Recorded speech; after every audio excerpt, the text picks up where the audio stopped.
I have no idea about their business, but if someone owed me $200 million, then I would be in court, not on X. And I guarantee you, if she ever took that to court, that would be a huge story.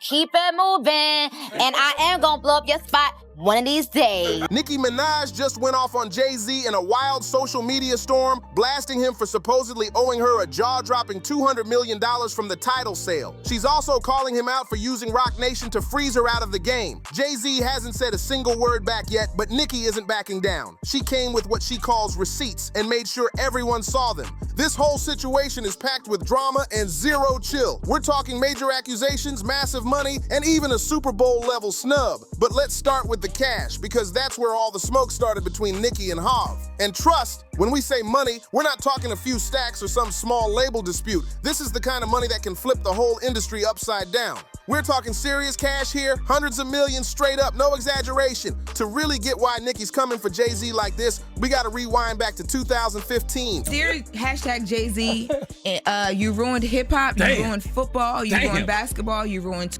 That's when Jay dropped his big project, Tidal, the streaming service he said would change the game forever. It was meant to be the artist-owned answer to Spotify and Apple Music, where creators finally got to eat from the table they built themselves. Jay lined up some of the biggest powerhouses in the business to back his vision. Beyonce, Rihanna, J. Cole, Kanye West, Madonna, and yes, Nicki Minaj herself. Each of them got a 3% stake in the company, which sounded huge at the time. In return, they had to release exclusive drops, hype up Tidal to their fans, and go all in for the movement. It was supposed to be a win for every artist. But now Nicki's saying that promise never hit her bank account. Nicki played her part to the fullest. She wasn't slacking for a second. You ruined Instagram, you ruined Twitter. The jig is up. All of this is alleged and for entertainment purposes only. And she also is saying, out of all the artists tied to Tidal, she was one of the loudest voices pushing it, second only to Beyonce. She hyped it nonstop on social media, dropped exclusive content, and proudly stood front and center at that legendary launch event beside Usher, Rihanna, Madonna, and the whole crew. They all looked unstoppable, like they were about to flip the entire music streaming world upside down.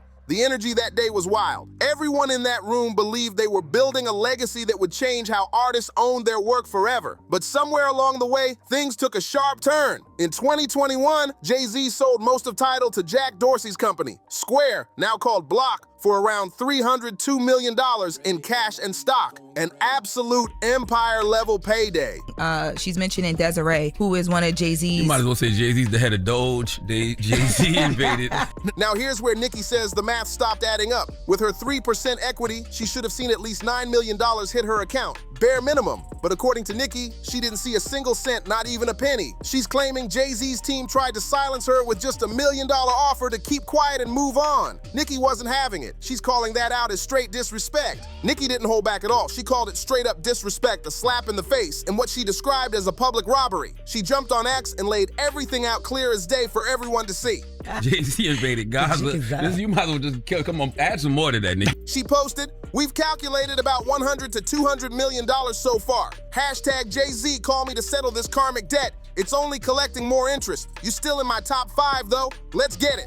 The internet went crazy after that post. It was bold, fiery, and personal. Then she added even more heat by saying anyone still calling him Huff would have to answer to God for that blasphemy. That line had the whole timeline spinning. Everyone wanted to know if Nicki was just venting or if she really had the proof to back up her claims. Not long after, the Breakfast Club crew jumped in with their take and kept it brutally honest. Now, you've also said that Jay-Z, Foxy Brown, and Lil Wayne were some of your biggest influences when you were coming up. What did each of them have that you wanted to emulate? They pointed out what many people in the industry were quietly thinking but didn't dare say. If someone truly owed you $200 million, why air it out on social media instead of taking it to court? That question got the whole conversation even messier. And honestly, that's a fair question because right now there's no lawsuit, no paperwork, and no court date in sight, just a storm of tweets lighting up the internet. But here's the thing, Nicki's posts weren't random or sloppy, they were sharp and strategic. Jay-Z, business savvy. Foxy Brown, immaculate delivery. Lil Wayne,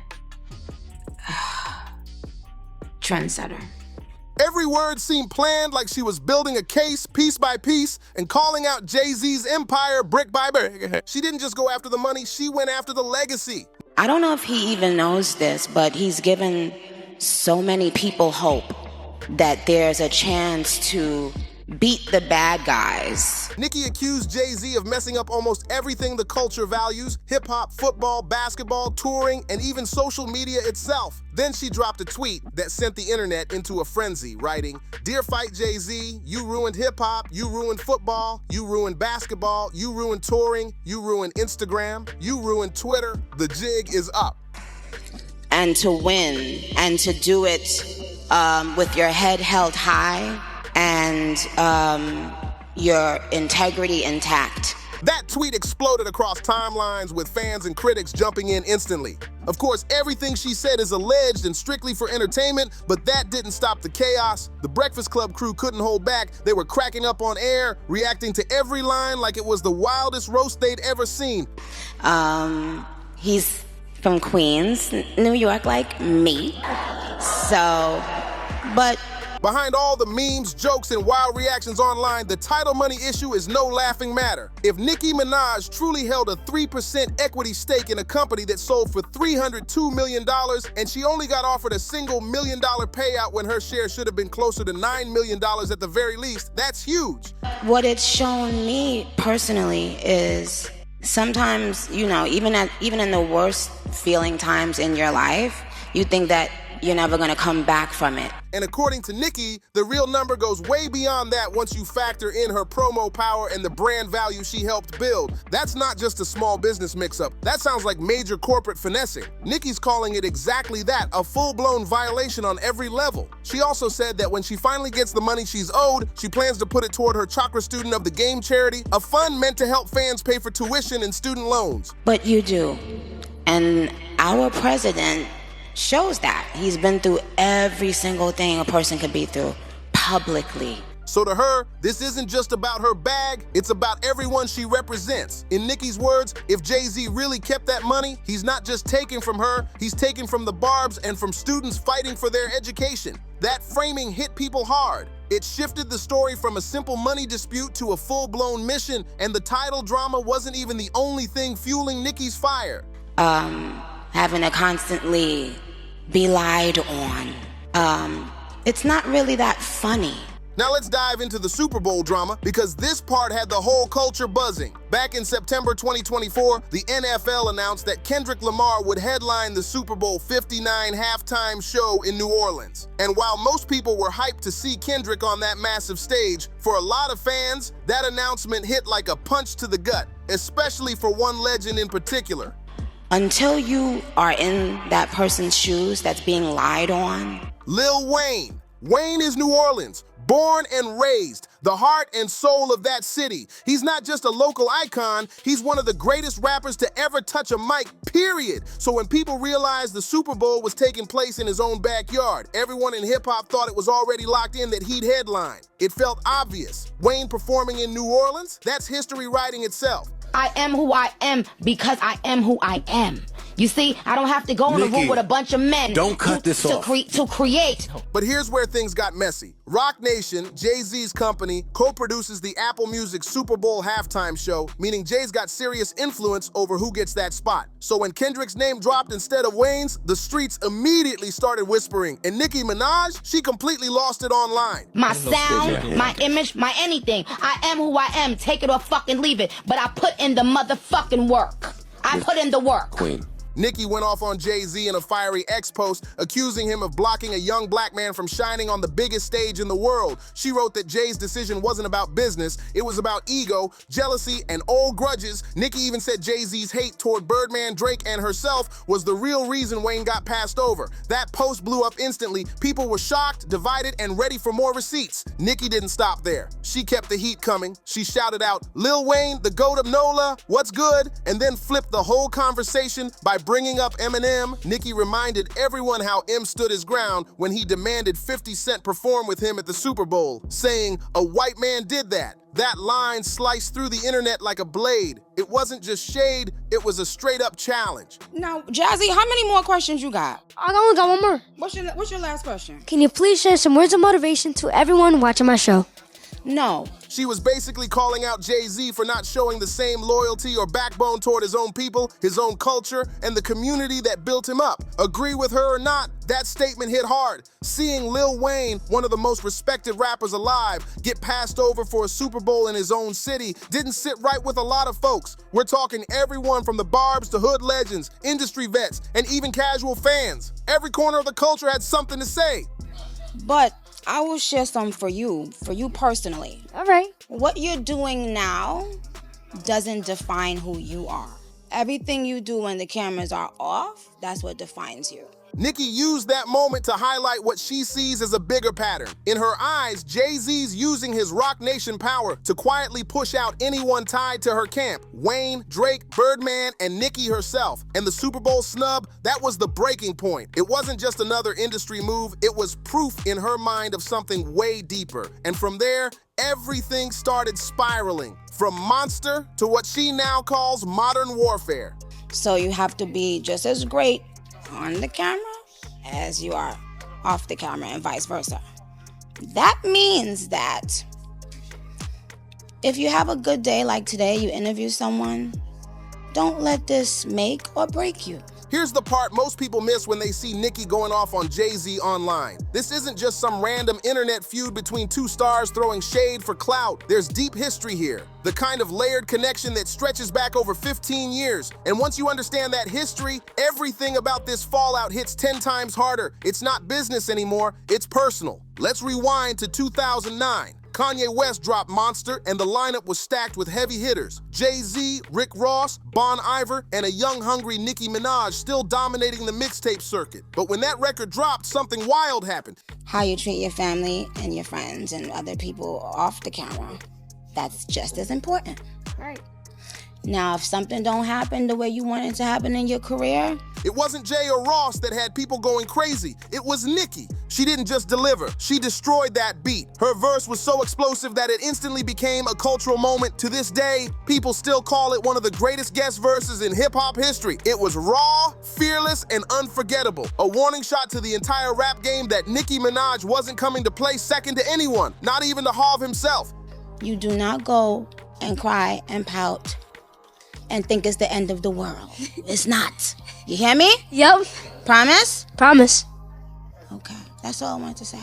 Jay-Z saw her power before the rest of the world fully did. He recognized the spark, the control, the magnetism, and from that point on, their paths were tied together in ways that would eventually lead to the tension we're seeing now. Jay-Z saw Nicki's spark early. He knew she had that once-in-a-generation energy. He tried to bring her into the Roc Nation family because he saw the potential, the star power, and the unstoppable rise coming her way. But Nicki made a bold move. She chose loyalty over power. Instead of chasing the Roc Nation deal, she stayed true to Lil Wayne and Young Money, the people who believed in her from day one. Yes. And, you know, everyone is talking about you. How do you handle situations like that?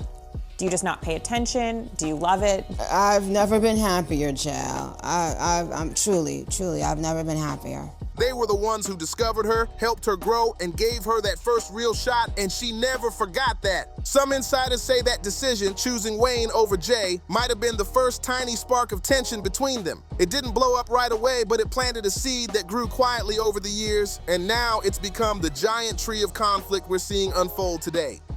So I hope that answers your question. So you're undisputably the queen of rap. Who do you think is the king? God is the king.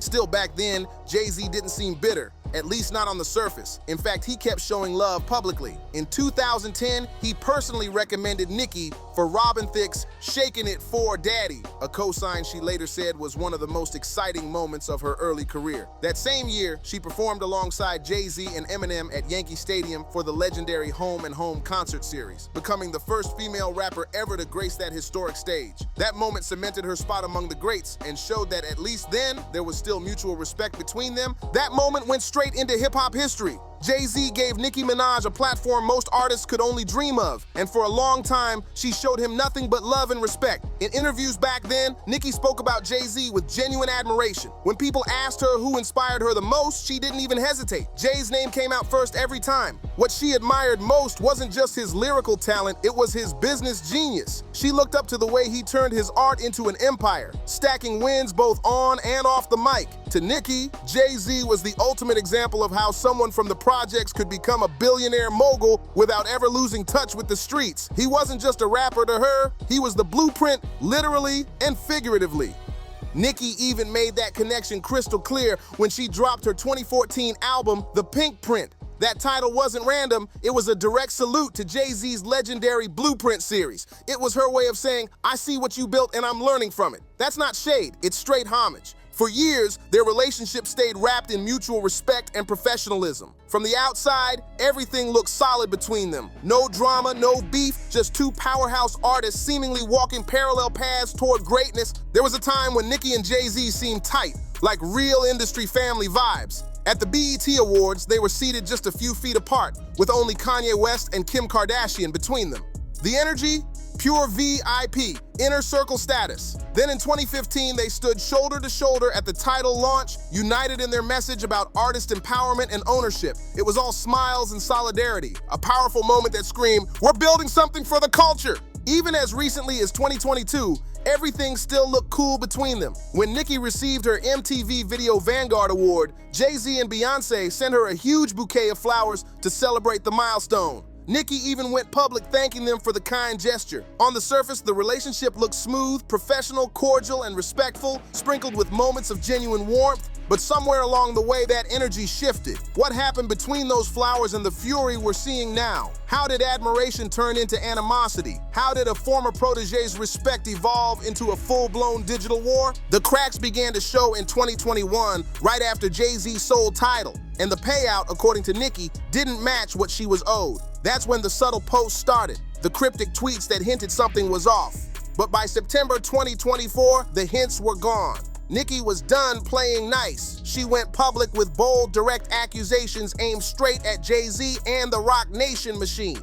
By July 2025, Nicki Minaj was done holding back. She started dropping exact numbers on X, calling out figures like $100 million and $200 million, tagging names and daring anyone to prove her wrong in public. The tone had shifted completely. This wasn't just about missing money anymore. It was about power, loyalty, and control. Nicki began aiming straight at Roc Nation's CEO, Desiree Perez, even giving her a fiery nickname, Desiree, and questioning everything about her past legal issues, her presidential pardon, and whether she was truly fit to run one of the most powerful companies in the music industry. Nicki made it clear she believed the problems went way deeper than unpaid checks. She accused Roc Nation of blackballing artists who refused to play by their rules, stealing rising talent from rival labels through shady backdoor deals, and even using bot accounts to mess with her engagement online. She also claimed they tampered with Billboard chart data and manipulated her visibility behind the scenes. Nicki said they tried to bury her documentary because she spoke out about the mistreatment she faced in the business and that they intentionally stalled her new projects hoping she'd lose money and eventually come crawling back to them for help. These weren't small complaints, these were explosive accusations of an organized campaign to destroy her career from within.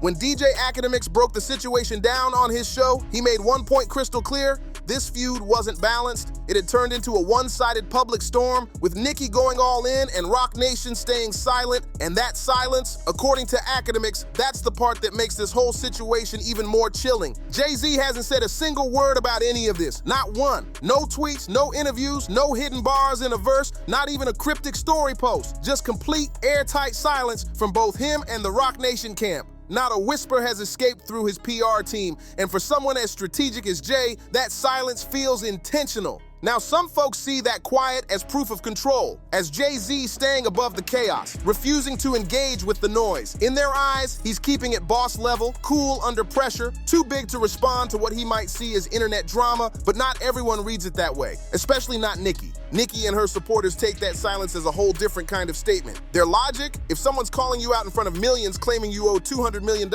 and you don't even deny it, what does that say to the streets? It leaves two possibilities. Either you're so confident the claims are empty that you won't waste a breath addressing them, or there's enough truth in those accusations that saying anything could make it worse. And that's the tension that's keeping the whole industry watching in silence, waiting for the next move. Because when you zoom out, their story reads like a modern hip-hop tragedy, starting with mutual respect, turning into collaboration, and ending in full-on digital warfare. And through it all, Jay-Z's silence has become its own message. Somehow, that quiet is echoing louder than anything Nicki said, and that's what makes this whole saga so haunting. The Grammy meltdown, the political pivot, and the question everyone's asking, where does this go next? If you thought the Tidal money drama and the Super Bowl outburst were the peak of Nicki Minaj versus Jay-Z, think again, because what went down during the 2026 Grammy Awards was on a completely different level. Pure, unfiltered chaos that shook the entire culture. This wasn't just another music feud spilling onto social media anymore. It had become a full-blown cultural earthquake.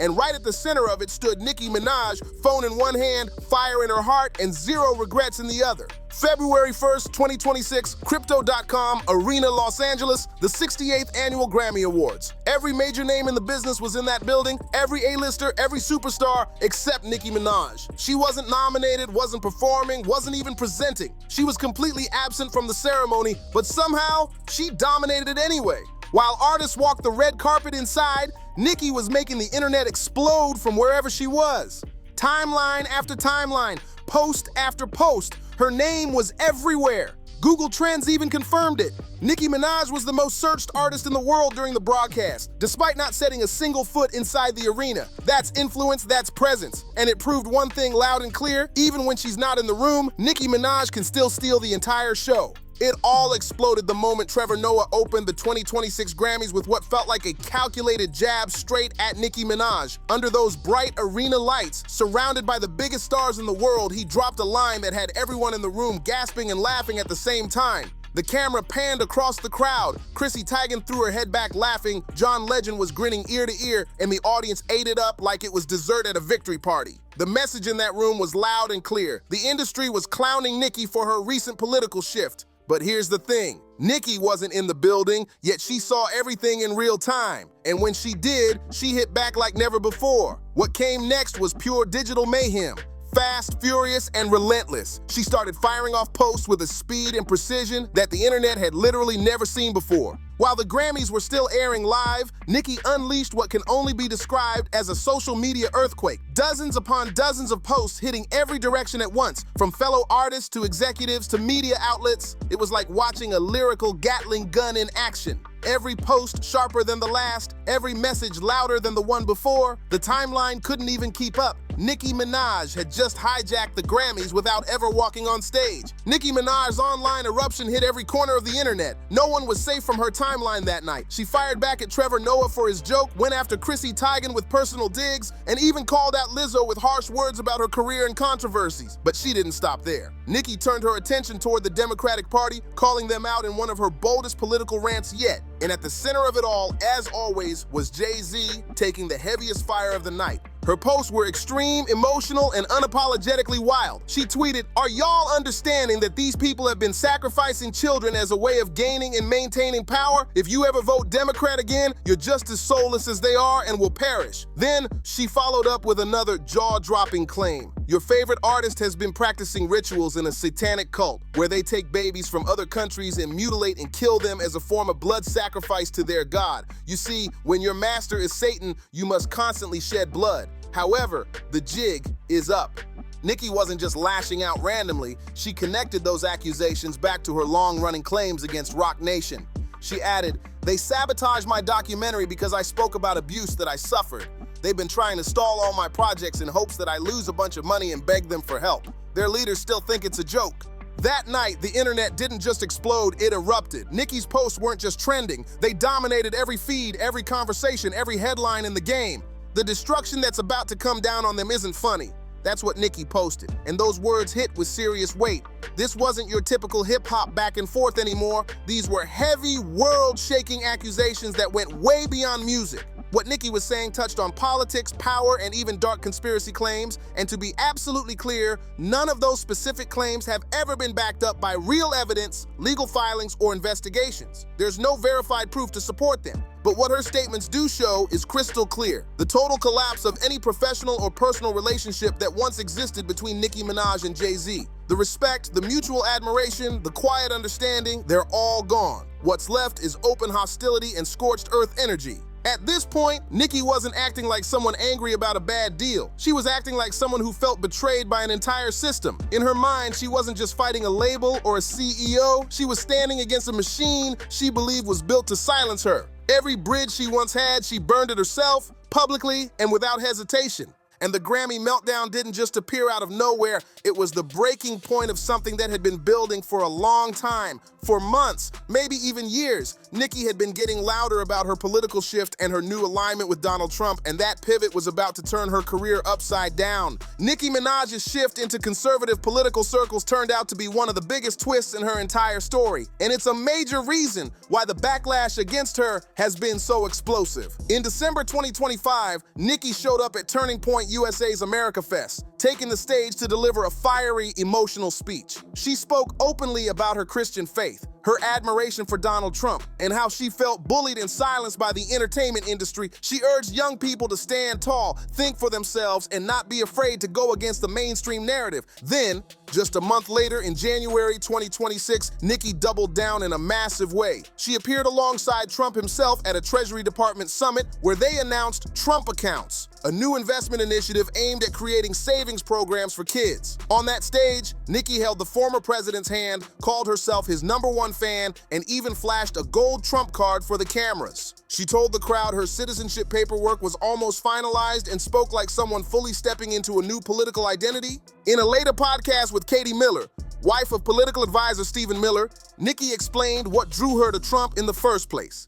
She said watching him endure years of public attacks and constant criticism inspired her. She saw strength in how he stood firm through the chaos, and it made her want to do the same. That moment cemented her new image, not just as a rap icon, but as a lightning rod in the political world. Nicki said that watching Trump take constant hits from the media reminded her of her own battles in the entertainment industry. The non-stop criticism, the public pile-ons, the feeling of being painted as the villain no matter what she did. She told listeners the parallel was deeply personal and that the hate she gets for supporting him actually fuels her to support him even more. But the backlash came fast, and it was brutal. Within just a few days, online petitions calling for her deportation racked up over 120,000 signatures. Social media turned into a war zone. Hashtags trending, debates raging, and fans clashing nonstop. The LGBTQ+ community, which had been one of Nicki's most loyal and loving fan bases since the very start of her career, voiced deep disappointment. Many fans said they felt betrayed, believing she had turned her back on the very people who defended her through every feud, every scandal, every storm. Even other artists began to distance themselves. Reports claimed that Ariana Grande and several industry peers went quiet, creating space between their brands and Nicki's name. And then came that Grammy night meltdown, her explosive posts, her wild accusations, and her hard political stance, cementing the moment as the one that redefined her entire 2026 image. But here's the part that most people miss. The piece lost in the endless scroll of hot takes and quick reactions. Beneath all the chaos, the controversy, and the political firestorm, there's a much deeper story about power, control, and one artist refusing to bow to an industry she believes tried to silence her. Nicki Minaj's political pivot didn't just appear overnight, it's been brewing for years. This wasn't random or sudden, it came from a long buildup of frustration and feeling shut out by the very industry she helped shape. The Tidal money dispute left a deep wound, and the Super Bowl snub of her mentor Lil Wayne only made things worse. Then came the never-ending feuds with Cardi B and Megan Thee Stallion, two stars closely tied to Roc Nation, and that tension added even more fire to an already burning situation. Nicki started to feel like she was being boxed out on every front. She believed that the blogs, media outlets, and even streaming platforms were intentionally twisting her story, painting her as the villain while boosting her rivals. That feeling of being silenced and sidelined pushed her further away from the mainstream's inner circle. And when that inner circle is made up of what people often call liberal Hollywood, the natural pull in the opposite direction leads straight toward conservative spaces, the ones that pride themselves on welcoming outcasts. Whether you agree with that shift or not, that's the emotional and professional journey that brought Nicki Minaj to where she stands today.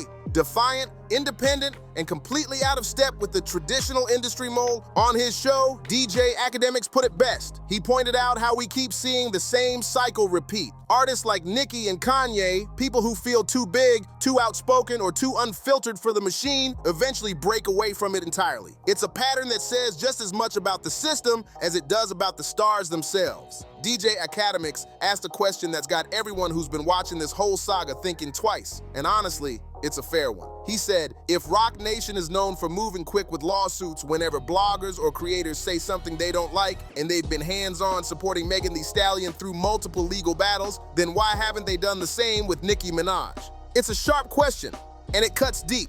Because Nicki hasn't just tossed around vague shade, she's made very specific, very public, and potentially damaging claims about money, business dealings, and sabotage.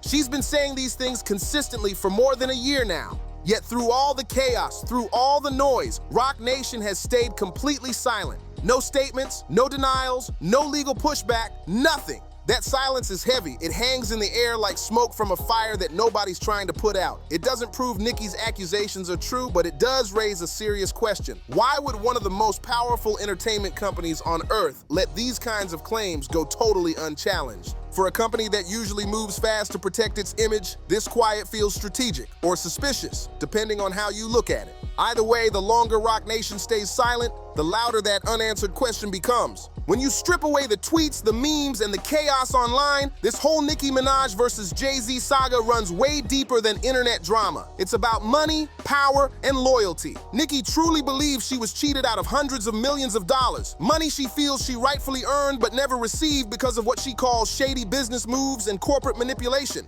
But it's not just about cash, it's about power. Who gets to control the story? Who decides who rises and who gets shut out? Who performs on the biggest stages and who mysteriously disappears from the spotlight? That's the real fight happening behind all the social media noise. Then there's loyalty, or the painful lack of it. We're talking about two people who once stood shoulder to shoulder, pushing the same vision of artist freedom, now completely divided by mistrust and resentment. What used to be mutual respect has turned into an icy standoff that feels impossible to fix. And ultimately, it's about what happens when someone from the inside gets pushed out and instead of staying quiet, decides to tell the world everything. No filters, no PR spin, no apologies. Nicki's made it clear she's not done talking, not even close. She's publicly said she won't drop another album until her contract is renegotiated on her terms, sending a bold message to the entire industry. She's not playing their game anymore, she's rewriting the rules. Nicki Minaj isn't finished yet, not even close. She's already warned that she's got story times coming that will shake the entire industry to its core.